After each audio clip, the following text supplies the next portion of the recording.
Well, you know, if the other teams, you know, want to make it a sprint or they have a rider they're confident in, then it can be, you know, a couple more days. But we can't carry the whole race. I mean, yesterday was a little bit exceptional with the way the wind was, and you know, in a shorter distance that we pretty much just carried the whole thing. But you know, obviously we can't do that every single day.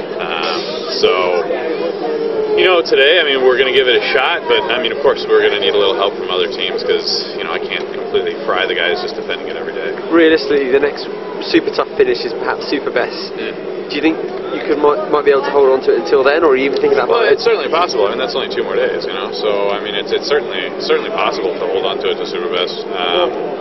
But like I said, I mean, it also requires that you know, a team like HCC or Lamprey are also interested in having field sprints because, you know, if we're defending the jersey, we can't also just chase everything back for a field sprint. I mean, you know, 200K on the front every day for the boys gets a little, you know, there's only so many times they go on the radio and go, Ramunas, you need to ride on the front.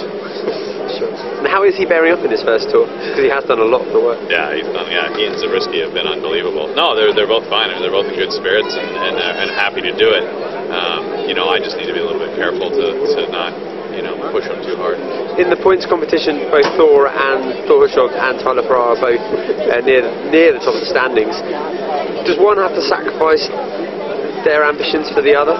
Well, you know, I mean, listen, the points are going to be tricky this year with guys like Rojas and Gilbert kicking around in there because there's a lot of, you know, these finishes that they're not really suited to Tyler or Thor, you know. And so that's why we came into the tour without really saying that the points jersey was an ambition. It's because, you know, we looked at the route pretty carefully, and if you look at it, you know, it is a little bit more suited to almost like an in-between type rider.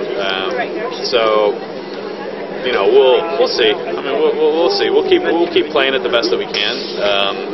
But you know, our objective still is just defend the yellow jersey and to win stages. And also, one of the other objectives you said at the beginning of the race was to try and get someone in the top 10. In the top 10. Yeah. Do you have an idea now after 5, 6 stages who that might be? Nah, we got to hit some hills first.